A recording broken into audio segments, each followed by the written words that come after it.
The Lord be with you. A reading from the Gospel of Cure.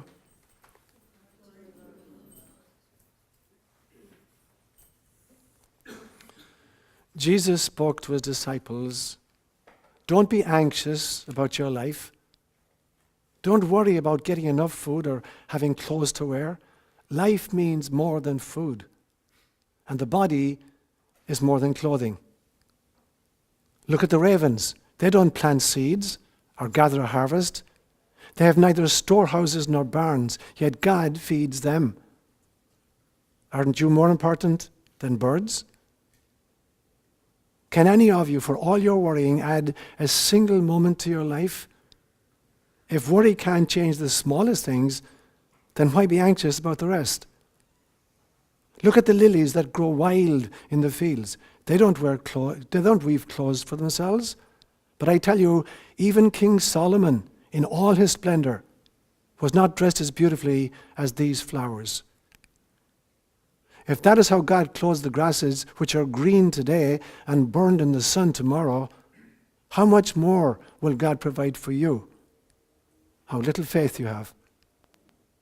Don't be blinded by the pursuit of food or clothing or possessions. Stop worrying about these things. Only those who lack spirit and soul pursue them. You have a Father who knows what you need. Set your heart on God, and these other things will then be given to you." A gospel inspired by God.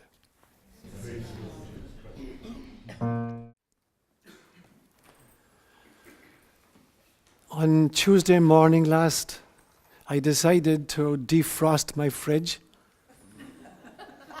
which is a big deal because I'm off the grid completely, so I don't have, I got a solar system, and fridges are very, very tough on electricity.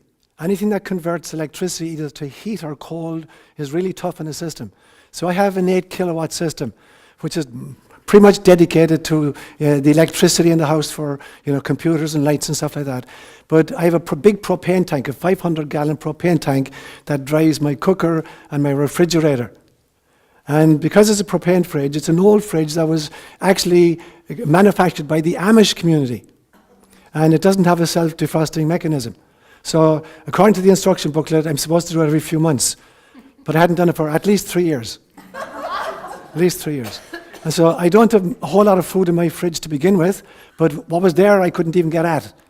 And so I open up the top section, which is the freezer, and there's 3 pounds of Irish Kerrygold butter, and there's a frozen dinner, chicken tikka masala, and there's as much ice on the top that could solve global warming on its own. And then I open the bottom section, I got a whole bunch of bottles of water, and I had a packet of rashers. Do you guys know what rashers are? Bacon, slices of bacon. You don't speak Irish? Okay. A packet of rashers, slices of bacon, and I had 6 tomatoes, and I had a dozen eggs whose expiration date was sometime in 2011. So I knew these wouldn't keep. I knew that the frozen dinner would keep. I'd have my chicken tikka masala that night, and the butter would keep, but the rest of it I knew I had to get rid of. And so I dumped this packet of rashers and a dozen eggs and 6 tomatoes out over the edge of the cliff where I live, and go about my business. I'm defrosting the fridge, for next 24 hours. Next morning I go out and I'm walking on my deck, and all of a sudden I see that the 2 huge big ravens, there are 2 ravens that live in the area, and they're very, very cautious. So one of them will stand where he can watch the house while the other one is eating, and as soon as I make my appearance at a window even, immediately the 2 of them take off. But I see one guy, has got his claw on top of an egg, and he's pecking into it, and he's sucking it dry, and his wife is down eating the rashers. So I say, okay, great, they'll get rid of all the rubbish. But later on I notice they've decided to move the feast up onto the deck. So they're standing on the railings, and by the time I get out there, for some reason or other, they won't eat the tomatoes, the skin of the tomatoes. They've eaten all the interior of it, but the skins are now clung to the railing. So I apologize for not skinning them before I offer them to you. And all the eggshells, 12 eggshells, are littered all over the deck. And if you know anything about the seeds of tomatoes, they really, really stick to wood. It's really difficult to get them off. And then to add insult to injury, they had left their name and address all over the deck.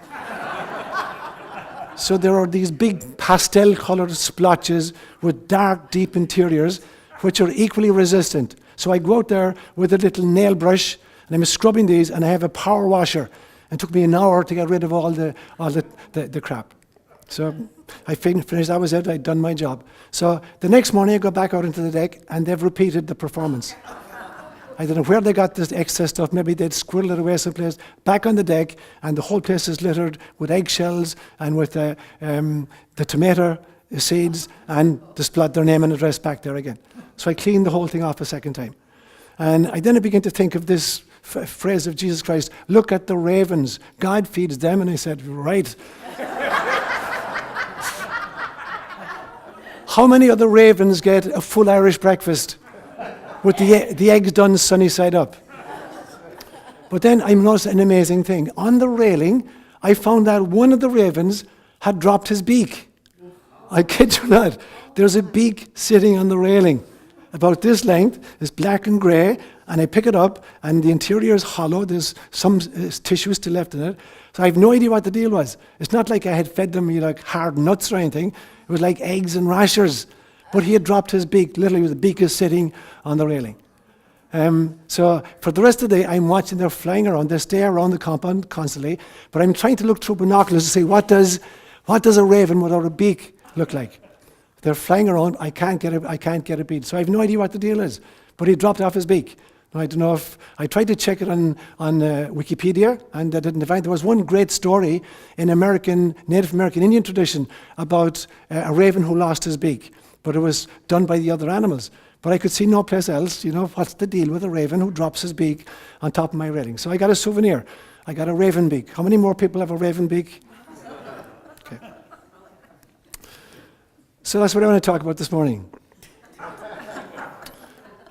Okay, all right. I'm going to make 4 main points this morning. So the first one is, look at the ravens and the lilies. Second one, life is more than food. Thirdly, the body is more than clothing. And then fourthly, O ye of little faith. So I'm taking straight from the gospel reading today. So the first one, look at the ravens and the lilies. When Jesus makes this statement, he's not inviting us to kind of glance over and say, oh, there's 2 ravens, interesting. Oh, there's a field full of lilies, interesting. He's not asking us to glance at something. He's actually asking us to really, really look, spend quality time looking at these ravens or looking at these lilies of the field. So in Swahili, we differentiate, for instance, between kuona is to see, but kuangalia is to look at, and kusikia is to hear, but kusikiliza is to listen to. So there's a difference between looking and seeing, and there's a difference between listening and hearing. There's a very, very big difference between them. They're not the same thing at all. So a lot of people can look, but they don't see. A lot of people can listen, but they don't hear. So there's a very, very big difference between looking and seeing and between listening and hearing. One does not necessarily mean the other. So when all you do is you look or you listen, you're merely an observer to a process. You're standing apart from a process, and you're merely observing some kind of a phenomenon. On the other hand, when you see and when you hear, you're a participant in the process. You're not just an observer from the outside. You've engaged with it. You're there with a totally different level. And this is what Jesus has in mind. He's not asking us to be observers of the ravens or observers of the lilies of the field. He's asking us to participate in their faith, in their total trust in the Father. So he's asking us, can you align completely with this? Can you realize that when you really know how to look, when you really know how to see, not just look, and when you really know how to hear and not just listen, we're surrounded by Spirit. It's like we're walking through air right now, but we're totally unaware of it. There are hundreds of different radio stations and TV stations beaming their waves through us right here, but we can't pick them up because we don't have some kind of a transducer which can translate electromagnetic signals into visual or auditory formats. And so we're walking through this field of information and we're totally unaware of it. But the deeper field of information is Spirit itself. We're literally walking through Spirit and being unaware of the existence of Spirit. It's like fish in the ocean being aware of the fact that they're wet, but demanding proof that the ocean exists. So we're walking through this field of spirit. And this is what Christ is talking about. When you really see and you really hear differently from just looking, glancing over your shoulder or just listening, when you really see and you really listen, you're aware that we're in a sea of spirit, that spirit is all around us. And then we can't be anxious. We can't be upset. We can't get angry. We can't be fearful for the future. When we see that we're surrounded by spirit, then Christ says, we realize we have a Father in heaven who provides for us. So that's the first point, to really look at the ravens and look at the lilies of the field. The second point then is, he goes on to say, life is more than food. So what life is more than food. So often we misunderstand. We don't even know how to define life. Most of us think that life is what happens between birth and death. And that is not life at all. Life is not what happens between birth and death. Life is what happens between emanation from source and merging back with source. There is only one life in that period. And so life goes through, it goes through 6 phases. The initial phase of all life is that it emerges from source. It emerges from God. God is not a creator. I've said this many, many times. God didn't in discrete actions create daffodils and ravens and elephants and giraffes. Everything is actually emanating from God's isness. And it comes into physical manifestation or different kinds of manifestation. So the first phase of all life is emanation from source. The second stage of life is some kind of a pre-incarnated existence. So having emanated from source, we find ourselves as discrete souls. That's the second stage, but we haven't incarnated yet. The third stage is an incarnational phase of the experience, when we put on our spacesuits and we come to planet Earth or some other place and have an experience there. The fourth stage is a disincarnate, post-incarnational experience where we shuffle off this mortal coil and we find ourselves back with our soul pod, re-looking at the life we've just lived and preparing for the next one. That would be the fourth stage. The fifth stage would be reincarnation, where we re-engage again with spacesuits in order to continue the lessons of limitation. And then the sixth stage, the final phase, is when we realize that we've learned what can be learned. We've learned how to love unconditionally in all circumstances, and there is no need for a separate, discrete, ontologically different experience or existence. And then we merge again totally with Source. And then there is only Source again. There is only God again. So all life goes through those phases. But there is only one life. No matter where you look at it, whatever manifestation you see, it is only one life source. You look at your own body, for instance, and you have 50 trillion cells in your body. But every one of those actually came from a single zygote that divided into 2 and 4 and 8 and 16 and whatever. And then in this process, some groups of these cells specialized, and some became eye cells, and some became kidney cells, and some became saliva, and some became neurons. But basically, every cell has the ability to be anything that's needed. And so even our physical bodies, of the 50 trillion cells, it's only one life. It is one single cell that has given birth to all of these. And if that's true at the individual biological level, it's true at the global planetary level as well. There is only one life form on planet Earth. Now, of all the millions of species that have evolved over the last 3.7 billion years, they came from a single cell. A single protozoa 3.7 billion years ago that gave birth to all these different kinds of life forms. Initially, for the first 1.5 billion years, there were only single-cell creatures that replicated themselves. And then at some stage, they created communities, multicellular organisms. And we got the great fish in the seas, and then the amphibians, and then the reptiles, and then the mammals, and then the hominids, and then Homo sapiens sapiens. But ultimately, it is only one life breathing through all of that, all coming from a single cell. And so even at a global level, there is only one life. And then we ask ourselves, where did that life come from on planet Earth? It's not like the source of all that is just took one tiny little planet in a solar system, in a ho-hum galaxy, in an ordinary universe, and decided to make life happen only there. So life on this little planet came from elsewhere. So most scientists would believe at this stage in a process called panspermia, that life was seeded from elsewhere in the universe. And either it came down here on asteroids or collisions of, comets, or it was seeded intentionally by some kind of an extraterrestrial society that actually brought seeds down here and made a little garden, of planet Earth and tended it and came back and genetically modified it and sometimes weeded it, but it came from elsewhere. And so wherever you find life in the entire universe, it came from a single source. And so no matter how you cut it, there is only one life. There's only one life in its distinct phases, and everything that lives and breathes and is in any dimension, whether it has physicality or not, doesn't have physicality, whether it's pure spirit or pure intellect, it's still a life form that is emanated from source. So there is only one life breathing through this entire process. So when Christ says life is more than food, he's trying to impress upon us that not to get confused and think that life is this little thing that we have to guard preciously because we could get knocked down by a double-decker bus or we could starve to death. That this coterminous with the birthing process and the dying process. Life is eternal. It's always been. It always will be. It's breathing through all our brothers and sisters, which makes all of us siblings. No matter what life form we encounter, in what dimension, on what planet, it is brother and sister to us. It's the same one just breathing through the whole thing. So when we get that realization, we realize that every phase of it is precious and every manifestation of it is precious. So we have to protect each other and love each other and care for each other. And we got to honor and celebrate and love our own bodies as a manifestation of that particular gift of God. But there is only one life breathing through this entire process. And it's eternal.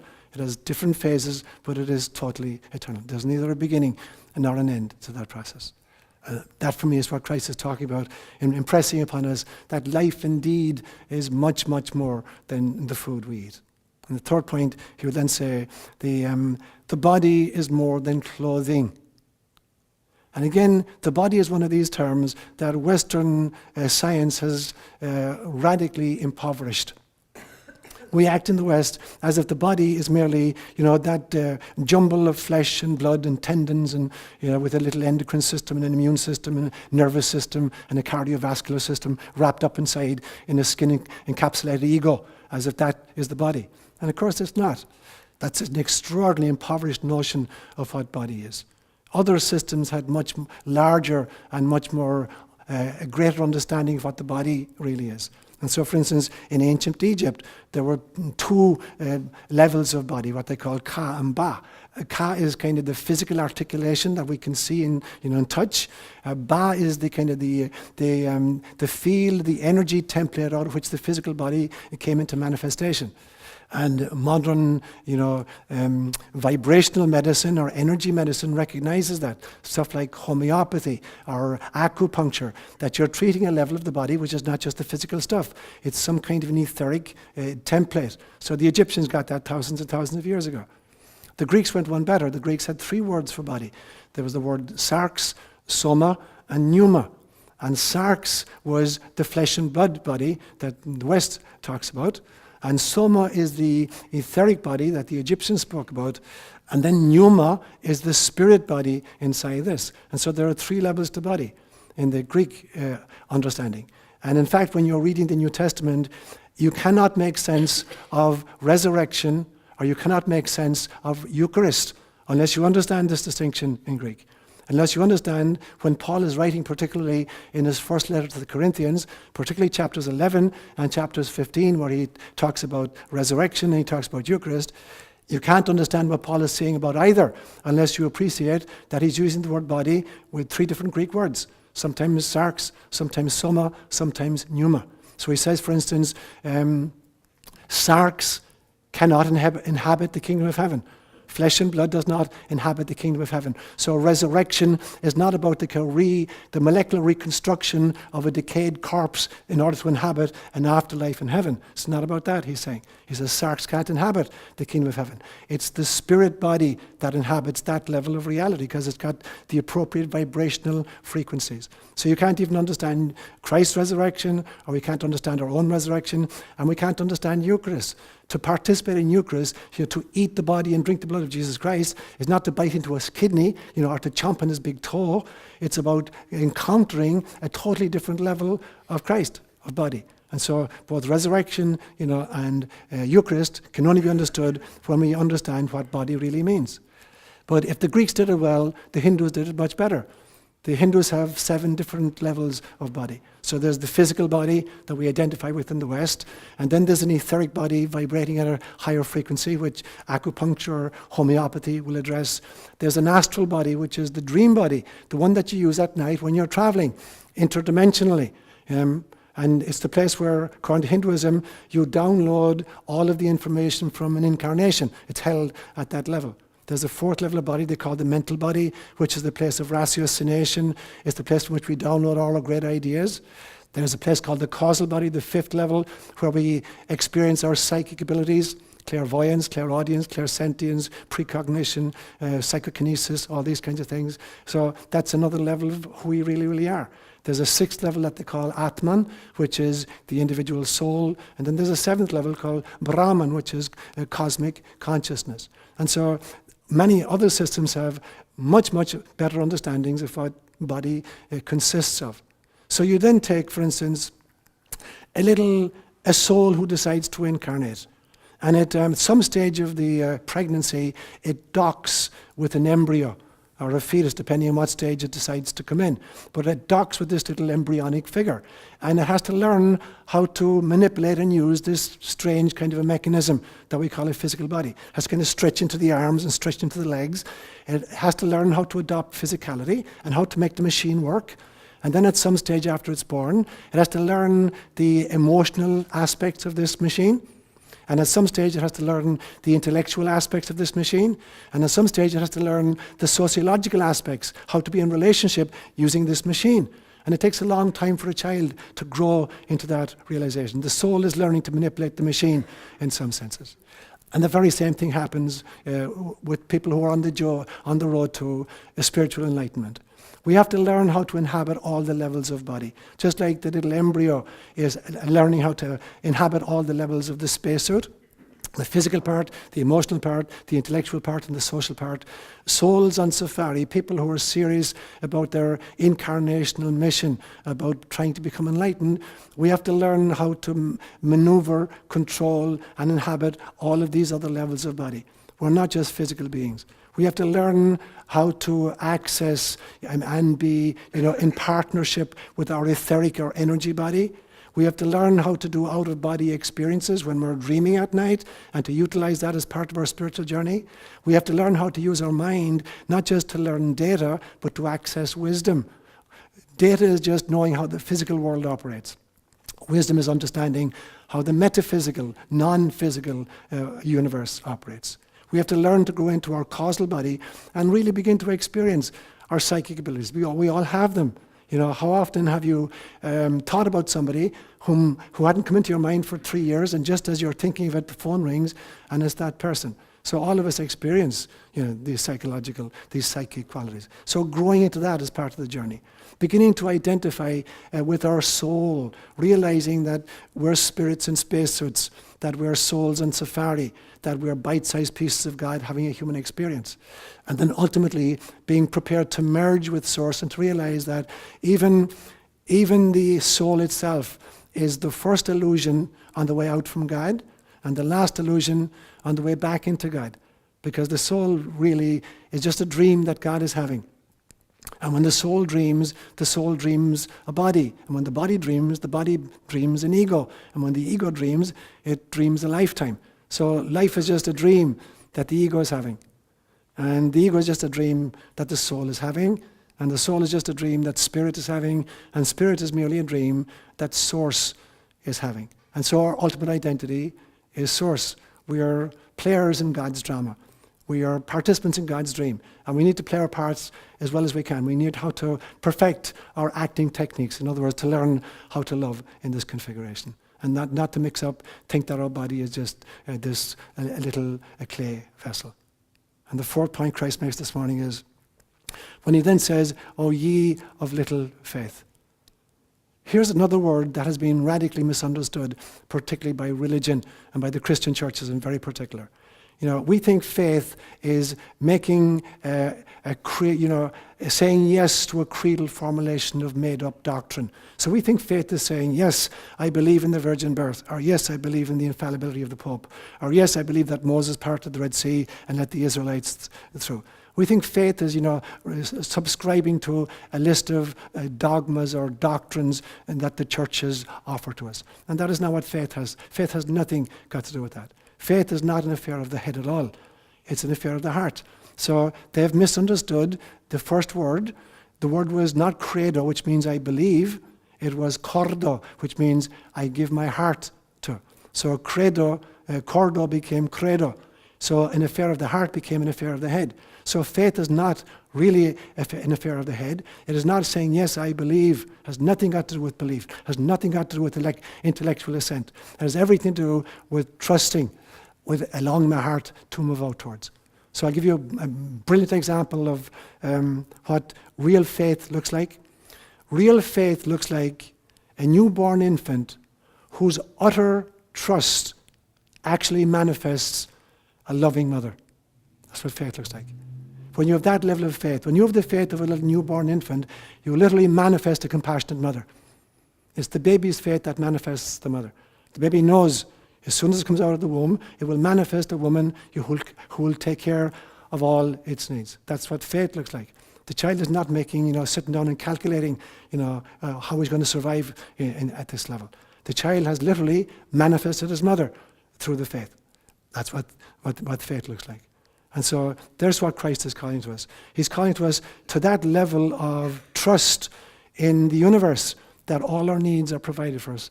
Whatever mother looks like in a particular phase of our life, that is what the universe provides for us if we have that level of commitment and understanding of it. In the medical literature, that level of faith is called the placebo effect. And the placebo effect is the realization that it is the mind, literally, that heals the body and that heals the mind itself. It's the belief in a totally inert substance that is responsible for 35% of the effect of any medication that you're being tested with. And so the placebo is at a medical level where this innate trust creates actually a physiological effect. When Christ is, healing or engaged in his healing ministry, again and again and again, he will eschew any kind of praise. He is not the healer. Jesus was not the healer. He would say again and again to people, it is your faith that cured you. And of course, we insist in hearing, it is my belief in Jesus that cured me. And you say, no, I'm not saying that. It is not your belief in me that cured you. It is your faith that cured you. It's what happened inside in the core of your being that it created the effect. And if you get that, you're very, very powerful beings. If you don't get that, you're just slavishly following some guy in a white coat and asking him to give you a pill or somebody to lay hands upon you and make things better for you.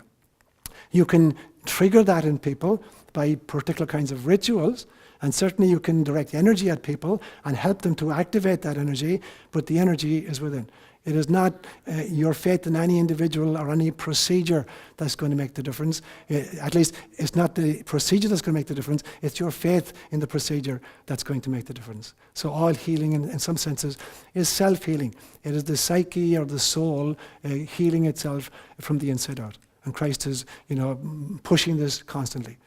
New Age terminology would use a slightly different phrase. They would say, you create your own reality. Now, there's two senses to this phrase, and one of them is absolutely true, and the other is sometimes true. So it is absolutely true that you create your own reality in the sense that it is your perceptions that create your experience.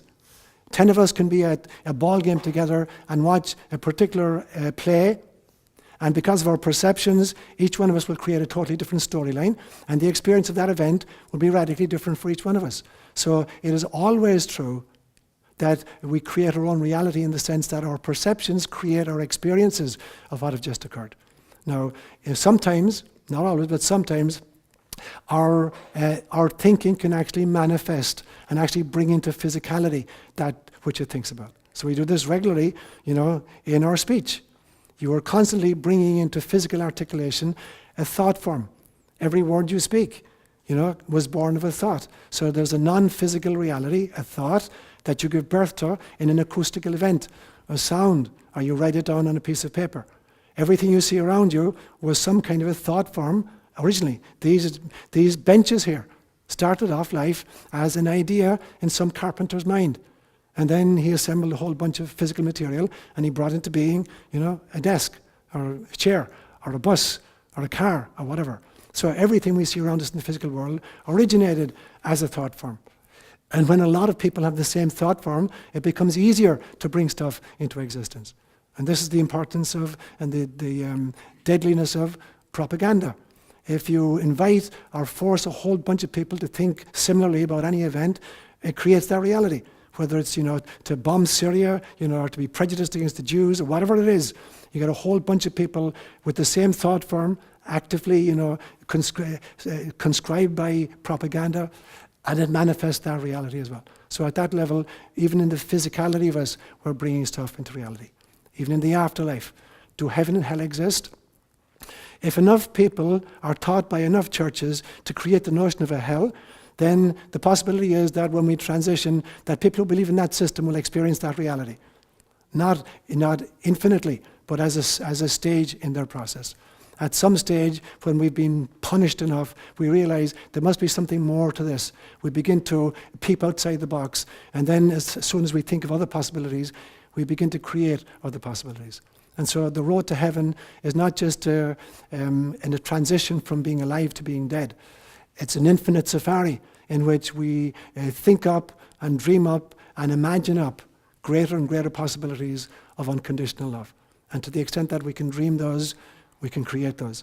And if enough of us give enough energy and attention to thinking loving thoughts and to speaking loving words and to acting lovingly, we create literally paradise on earth.